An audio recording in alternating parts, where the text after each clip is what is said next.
رمشا نے حیرانی سے اپنے سامنے پڑے ان پیکٹس کو دیکھا۔ لیکن سالار، یہ سب چیزیں تمہارا برتھ ڈے گفٹ ہیں۔ سالار اگلی صبح ایک ٹائی چھوڑ کر تمام چیزیں واپس اٹھا لایا تھا، اور اب وہ رمشا کے آفس میں تھا۔ میں کسی سے اتنا مہنگا تحفہ نہیں لیا کرتا، ایک ٹائی کافی ہے۔ سالار، میں اپنے فرینڈس کو اتنے ہی مہنگے گفٹس دیتی ہوں۔ رمشا نے وضاحت کرنے کی کوشش کی۔ واپس یقیناً تم دیتی ہوگی، مگر میں نہیں لیتا۔ اگر تم نے زیادہ اصرار کیا تو میں وہ ٹائی بھی لا کر تمہیں دے دوں گا، سالار نے کہا، اور اس کے جواب کا انتظار کیے بغیر کمرے سے نکل آیا۔ رمشا پھیکے چہرے کے ساتھ اسے کمرے سے نکلتا دیکھتی رہی۔ سالار ہمیشہ کی طرح اس دن ڈاکٹر صاحب کے پاس آیا ہوا تھا۔ ڈاکٹر صاحب نے ابھی اپنا لیکچر شروع نہیں کیا تھا جب ان کے پاس بیٹھے ایک ادھیڑ عمر آدمی نے کہا، ڈاکٹر صاحب، آدمی کو پیر کامل مل جائے تو اس کی تقدیر بدل جاتی ہے۔ سالار نے گردن موڑ کر اس شخص کو دیکھا۔ وہ وہاں پچھلے چند دن سے آ رہا تھا۔ اس کی نسلیں سنور جاتی ہیں۔ میں جب سے آپ کے پاس آنے لگا ہوں، مجھے لگتا ہے میں ہدایت پا گیا ہوں۔ میرے الٹے کام سیدھے ہونے لگے ہیں۔ میرا دل کہتا ہے مجھے پیر کامل مل گیا ہے۔ میں آپ کے ہاتھوں پر بیعت کرنا چاہتا ہوں۔ وہ بڑی عقیدت مندی سے ڈاکٹر صاحب کا ہاتھ پکڑے ہوئے کہنے لگا۔ کمرے میں مکمل خاموشی چھا گئی تھی۔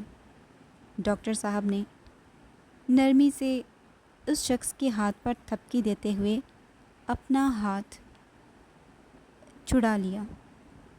تقی صاحب، میں نے زندگی میں آج تک کسی سے بیعت نہیں لی۔ آپ کے منہ سے پیر کامل کا ذکر سنا۔ پیر کامل کون ہوتا ہے؟ پیر کامل کس کو کہتے ہیں؟ وہ کیا کرتا ہے؟ اس کی ضرورت کیوں ہوتی ہے؟ وہ بڑی سنجیدگی سے اس شخص سے پوچھ رہے تھے۔ آپ پیر کامل ہیں؟ اس شخص نے کہا، نہیں، میں پیر کامل نہیں ہوں۔ ڈاکٹر سبت علی نے کہا، آپ سے مجھے ہدایت ملتی ہے۔ اس شخص نے اصرار کیا۔ ہدایت تو استاد بھی دیتا ہے، ماں باپ بھی دیتے ہیں، لیڈرز بھی دیتے ہیں، دوست احباب بھی دیتے ہیں۔ کیا وہ پیر کامل ہو جاتے ہیں؟ آپ گناہ نہیں کرتے۔ وہ آدمی گڑبڑا گیا۔ ہاں، دانستہ طور پر نہیں کرتا، اس لیے نہیں کرتا کیونکہ گناہ سے مجھے خوف آتا ہے۔ سارے یہاں پر بیٹھے بہت سے لوگ دانستہ طور پر گناہ نہیں کرتے ہوں گے، کیونکہ میری طرح انہیں بھی گناہ سے خوف آتا ہوگا، مگر نادانستگی میں مجھ سے کیا سرزد ہو جاتا ہے اسے میں نہیں جانتا۔ ہو سکتا ہے کہ نادانستگی میں مجھ سے بھی گناہ سرزد ہو جاتے ہوں، انہوں نے مسکراتے ہوئے کہا۔ آپ کی دعا قبول ہوتی ہے۔ وہ آدمی اپنے موقف سے ہٹنے کے لیے تیار ہی نہیں تھا۔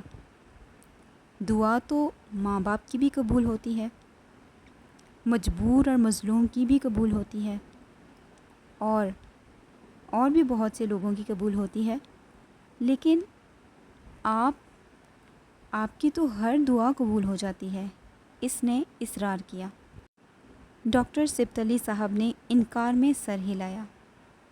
نہیں، ہر دعا تو قبول نہیں ہوتی۔ میں کئی سالوں سے ہر روز مسلمانوں کی نشا ثانیہ کی دعا کرتا ہوں، ابھی تک تو قبول نہیں ہوئی۔ ہر روز میری کی جانے والی کئی دعائیں قبول نہیں بھی ہوتی، لیکن آپ کے پاس جو شخص دعا کروانے کے لیے آتا ہے، اس کے لیے آپ کی دعا ضرور قبول ہو جاتی ہے۔ ڈاکٹر صاحب کی مسکراہٹ اور گہری ہو گئی۔ آپ کے لیے کی جانے والی دعا قبول ہو گئی ہوگی۔ یہاں بہت سے ایسے ہیں جن کے لیے میری دعا قبول نہیں ہوتی یا نہیں ہوئی۔ وہ اب کچھ بول نہیں سکا۔ آپ میں سے اگر کوئی بتا سکے کہ پیر کامل کون ہوتا ہے؟ وہاں موجود لوگ ایک دوسرے کو دیکھنے لگے۔ پھر ایک نے کہا، پیر کامل نیک شخص ہوتا ہے، عبادت گزار شخص، پارسا آدمی۔ ڈاکٹر سبتلی نے سر ہلایا۔ بہت سے لوگ نیک ہوتے ہیں، عبادت گزار ہوتے ہیں، پارسا ہوتے ہیں۔ آپ کے ارد گرد ایسے بہت سے لوگ ہوتے ہیں، تو کیا وہ سب پیر کامل ہوتے ہیں؟ نہیں، پیر کامل وہ آدمی ہوتا ہے جو دکھاوے کے لیے عبادت نہیں کرتا، دل سے عبادت کرتا ہے، صرف اللہ کے لیے۔ اس کی نیکی اور پارسائی ڈھونگ نہیں ہوتی۔ ایک اور شخص نے اپنی رائے دی۔ اپنے حلقہ احباب میں آپ میں سے ہر ایک کسی نہ کسی ایسے شخص کو ضرور جانتے ہوں گے جس کی عبادت کے بارے میں اسے یہ شبہ نہیں ہوتا کہ وہ ڈھونگ ہے، جس کی نیکی اور پارسائی کا بھی آپ کو یقین ہوتا ہے۔ تو کیا وہ شخص پیر کامل ہے؟ کچھ دیر خاموشی، پھر ایک اور شخص نے کہا، پیر کامل ایک ایسا شخص ہوتا ہے جس کے الفاظ میں تاثیر ہوتی ہے کہ وہ انسان کا دل بدل دیتے ہیں۔ تاثیر بھی بہت سے لوگوں کے الفاظ میں ہوتی ہے۔ کچھ کے منہ سے نکلنے والے الفاظ میں، کچھ کے قلم سے نکلنے والے الفاظ میں۔ تاثیر تو اسٹیج پر کھڑے ایک کمپیئر اور اخبار کا کالم لکھنے والے ایک جرنلسٹ کے الفاظ میں بھی ہوتی ہے۔ تو کیا وہ پیر کامل ہوتے ہیں؟ ایک اور شخص بولا، پیر کامل وہ ہوتا ہے جسے الہام اور وجدان ہو، جو مستقبل کو بوجھ سکے۔ ہم میں سے بہت سارے لوگ ایسے خواب دیکھتے ہیں جن میں مستقبل میں درپیش آنے والے حالات سے ہمیں آگاہی ہو جاتی ہے۔ کچھ لوگ استخارہ بھی کرتے ہیں اور چیزوں کے بارے میں کسی حد تک جان جاتے ہیں۔ کچھ لوگوں کی چھٹی حس بہت تیز ہوتی ہے، وہ خطروں کو بھانپ جاتے ہیں۔ پیر کامل کون ہوتا ہے؟ ڈاکٹر صاحب کچھ دیر خاموش رہے۔ انہوں نے پھر اپنا سوال دہرایا، پیر کامل کون ہو سکتا ہے؟ سالار الجھن آمیز انداز میں ڈاکٹر سبتلی کے چہرے کو دیکھنے لگا۔ کیا ڈاکٹر سبتلی کے علاوہ کوئی اور پیر کامل ہو سکتا تھا؟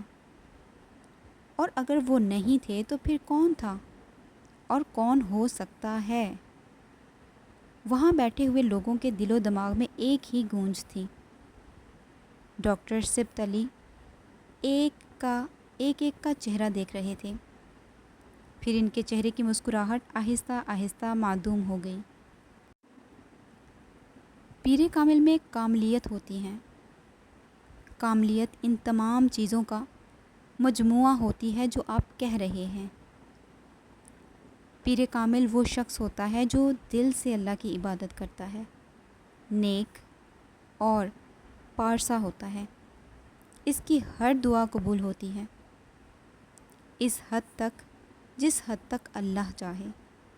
اس کے الفاظ میں تاثیر بھی ہوتی ہے، وہ لوگوں کو ہدایت بھی دیتا ہے، مگر اسے الہام نہیں ہوتا، اسے وجدان ہوتا ہے۔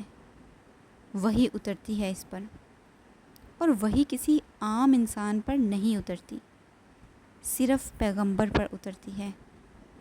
1,24,000 پیغمبروں میں سے ہر پیغمبر کامل تھا، مگر پیر کامل وہ ہے جس پر نبوت کا سلسلہ ختم کر دیا جاتا ہے۔ ہر انسان کو زندگی میں کبھی نہ کبھی کسی پیر کامل کی ضرورت ضرور پڑتی ہے۔ کبھی نہ کبھی انسانی زندگی اس موڑ پر آ کر ضرور کھڑی ہو جاتی ہے جب یہ لگتا ہے کہ ہمارے لبوں اور دلوں سے نکلنے والی دعائیں بے اثر ہو گئی ہیں،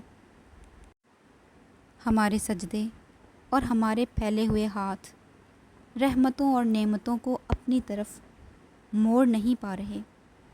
یوں لگتا ہے جیسے کوئی تعلق تھا جو ٹوٹ گیا ہے۔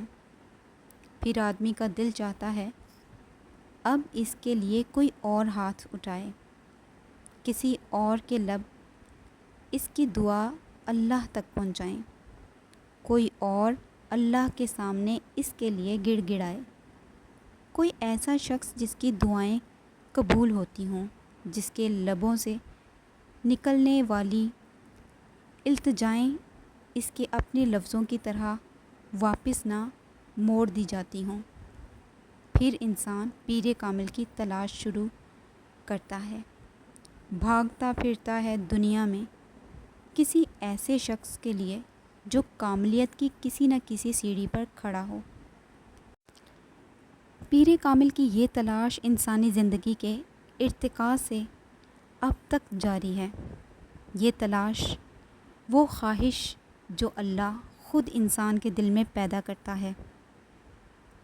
انسان کے دل میں خواہش، یہ تلاش نہ اتاری جاتی تو وہ پیغمبروں پر کبھی یقین نہ لاتا، کبھی ان کی پیروی اور اطاعت کرنے کی کوشش نہ کرتا۔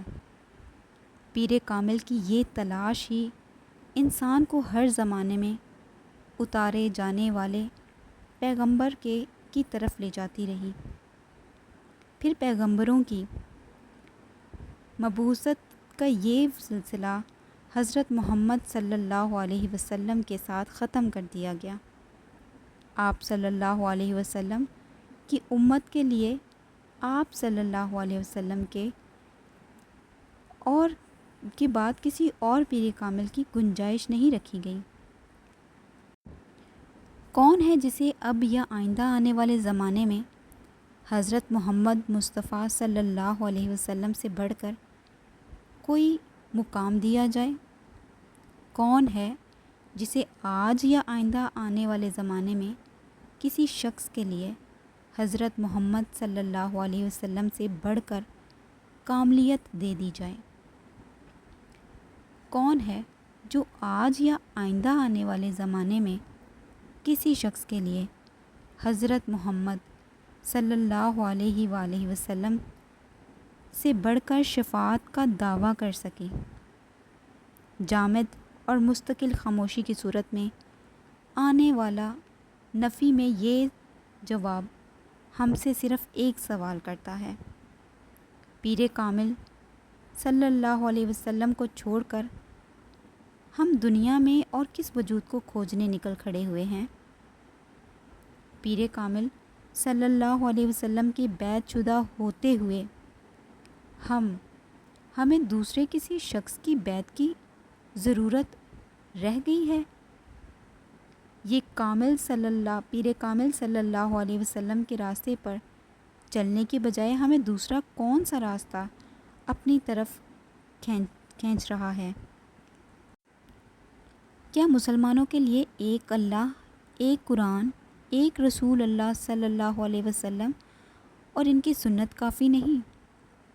اللہ اور اس کے رسول صلی اللہ علیہ وسلم اور اس کی کتاب کے علاوہ اور کون سا شخص، کون سا کلام ہے جو ہمیں دنیا اور آخرت کی تکلیف سے بچا سکے گا، جو ہماری دعاؤں کو قبولیت بخشے، جو ہم پر نعمتیں اور رحمتیں نازل کر سکے؟ کوئی پیر کامل کا فرقہ بتا سکتا ہے؟ نہیں بتا سکتا۔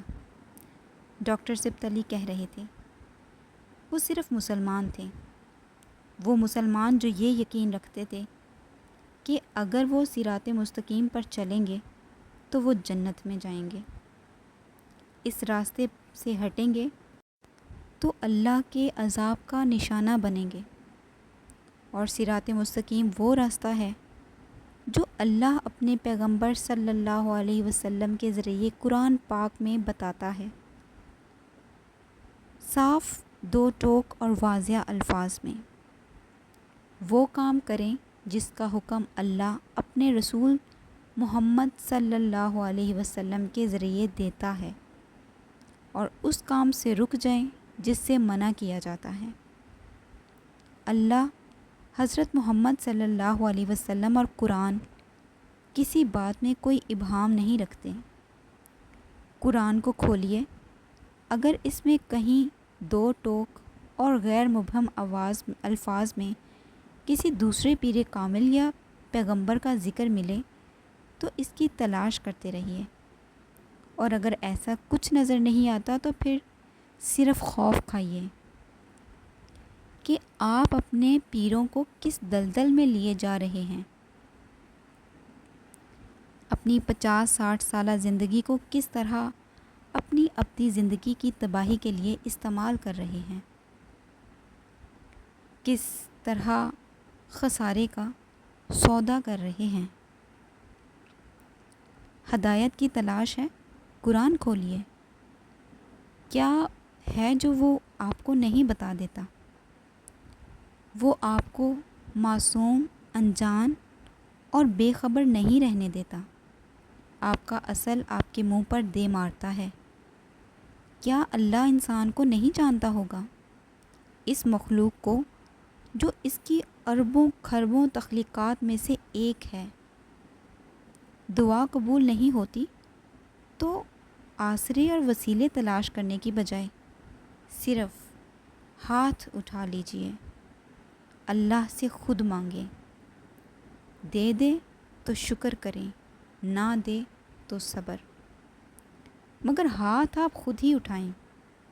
زندگی کا کرینہ اور سلیقہ نہیں آ رہا تو اسوہ حسنہ صلی اللہ علیہ وسلم کی طرف چلے جائیں، سب کچھ مل جائے گا آپ کو۔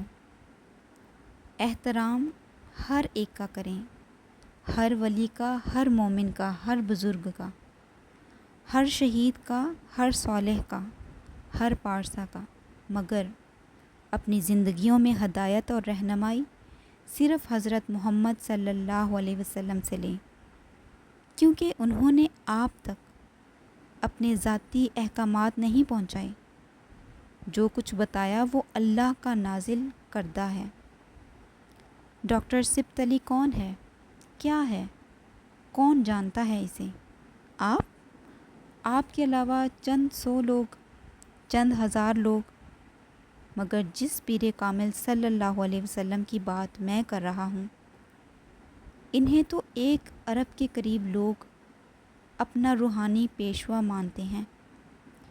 میں تو وہی کچھ کہتا ہوں، دہراتا پھر رہا ہوں جو 1400 سال پہلے حضرت محمد صلی اللہ علیہ وسلم فرما چکے ہیں۔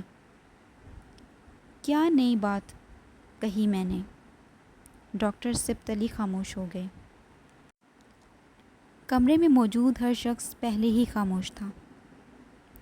انہوں نے وہاں بیٹھے ہر شخص کو جیسے آئینہ دکھا دیا تھا، اور آئینے میں نظر آنے والا عکس کسی کو ہلا رہا تھا، کسی کو لرزا رہا تھا۔ وہاں سے باہر آ کر سالار بہت دیر تک اپنی گاڑی کی سیٹ پر چپ چاپ بیٹھا رہا۔ اس کی آنکھوں پر بندھی آخری پٹی بھی آج کھول دی گئی تھی۔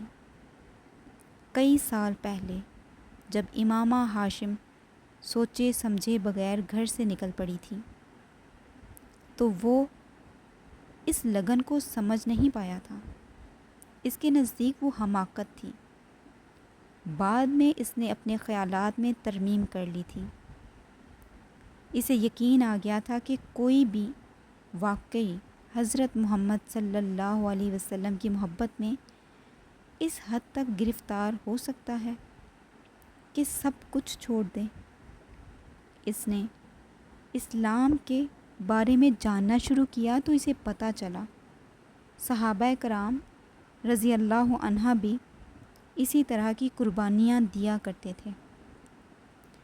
حضرت بلال رضی اللہ عنہ سے حضرت اویس کرنی رضی اللہ عنہ نے تک ان گنت لوگ تھے اور ہر زمانے میں تھے، اور سالار سکندر نے اقرار کر لیا تھا کیا پیغمبر صلی اللہ علیہ وسلم کی محبت میں اتنی طاقت تھی کہ وہ کسی کو بھی چھوڑنے پر مجبور کر دیتی؟ اس نے کبھی اس محبت کا تجزیہ کرنے کی کوشش نہیں کی تھی۔ وہ آج وہاں بیٹھا پہلی بار یہ کام کر رہا تھا۔ یہ صرف پیغمبر صلی اللہ علیہ وسلم کی محبت نہیں تھی جس نے امامہ ہاشم کو گھر چھوڑنے پر مجبور کر دیا تھا۔ وہ صراط مستقیم کو دیکھ کر اس طرف چلی گئی تھی، اس صراط مستقیم کی طرف جسے وہ کسی زمانے میں اندھوں کی طرح ڈھونڈتا پھرتا تھا۔ وہ صحابہ کرام رضی اللہ عنہ بھی اسی صراط مستقیم کی طرف جاتے تھے۔ امامہ ہاشم نے کئی سال پہلے پیر کامل صلی اللہ علیہ وسلم کو پا لیا تھا۔ وہ بے خوفی اسی ہدایت اور رہنمائی کی عطا کرتا تھی جو اسے حضرت محمد صلی اللہ علیہ وسلم کی محبت سے ملی تھی۔